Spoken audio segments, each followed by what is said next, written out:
What is cracking, everybody? It's MegapieMan here, and welcome to Mod the World, your one-stop shop for mods of anything for any game by anyone. Today, we're going to be looking at Duke Nukem Forever. No, not that Duke Nukem Forever, this one. Duke Nukem Forever 2013, a mod for Duke 3D by Gambini and Mikko Sandt. I apologize if I said your names incorrectly, guys. DNF 2013 rises to the challenge of being what Duke Nukem Forever was thought to be from its original 2001 trailer. It aims to recreate just about everything that was known about the original project, before it spun out of control into the depths of development hell. So, that brings up the question, just what's new and what's not? Story-wise, DNF 2013 doesn't stray too far from what became the actual DNF title. It only focuses on specific sections from the fully released game, and of course has Duke fighting against aliens that want to steal our chicks. Duke's casino skyscraper is recreated along with the ghost town of Morningwood and the Hoover Dam. Every area is streamlined into their own levels so they don't overstay their welcome like some of them did in the actual full DNF title. There's just something about seeing these settings in the classic game that makes them feel a little less dull than they did in the full game, which is kinda weird. Places like the strip club, for example, that ended up being an annoying, pace-breaking level in the full game, just become a cheap, corny laugh that's only part of another level in the mod.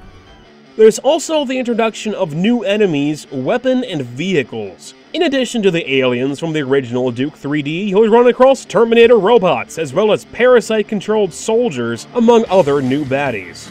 To combat these, Duke now has access to a M16 assault rifle. America. I really enjoyed fighting these new enemies and coming up with specific tactics to take them down, but the assault rifle ended up falling a bit flat for me. It just lacked the punch that I expected it to have.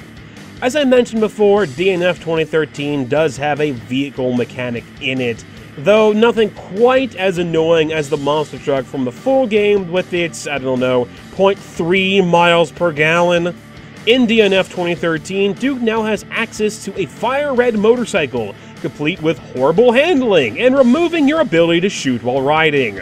The motorcycle is fun for a while, but for me it quickly became tedious as it took me a while to get used to its handling so that I wouldn't crash and die. The biggest difference between Duke 3D and DNF 2013, I would have to say, would probably be the level design. Traditional FPSs like Duke 3D usually had a maze-like level design, whereas DNF 2013 is mostly linear. The problems arise when DNF 2013 tries to combine the maze-like level design with the linear map level design.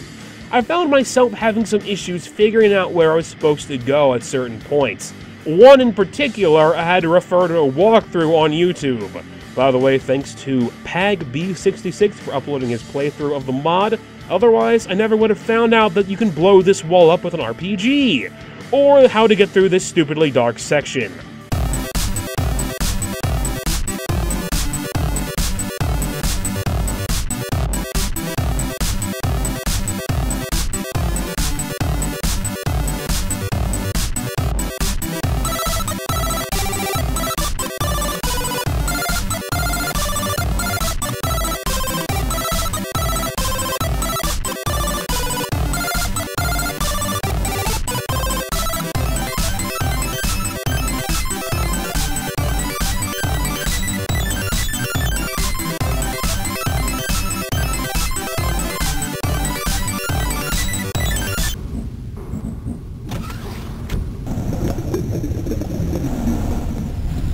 What doesn't change, of course, is the gameplay that you all love and enjoy, as the mechanics are exactly the same from Duke 3D, this being a mod of Duke 3D. Playing DNF 2013 feels just like the first time you loaded up Duke 3D, plus the mod works in a specifically modded eDuke file, eDuke being a program that makes the controls of Duke Nukem actually make sense, and makes a lot of things within the game that much better. So, it's a nice touch. If you haven't played Duke 3D with eDuke yet, I recommend giving it a shot. Duke Nukem Forever 2013 is a fantastic what-if scenario. It's a blast to play from the beginning to end. I only ran across 3 main issues with this game. This particularly glitchy truck, a visual glitch with the final boss with some sort of a lighting issue, and the fact that the custom voice acting is completely messed up. situation and it appears they have effort. The web defenders are not armed, and I'm afraid you can't trust anyone. Now, this game does introduce cutscenes and some voice acting to try to keep the story of the actually released Duke Nukem Forever title, and the voice acting for Duke and the aliens are fine, but for some reason the stuff for the plot-important characters who are supposed to talk to you throughout the game, it's completely messed up. It's quiet, it's muddled, it's messy, and most of the time it's very difficult to tell just what they're supposed to be saying. Problems aside, it is clear that the devs put a ton of work into this mod. It's a great love letter to Duke 3D. And hey, there's even some extra DLC maps you can download and play, and even news of more content in the works.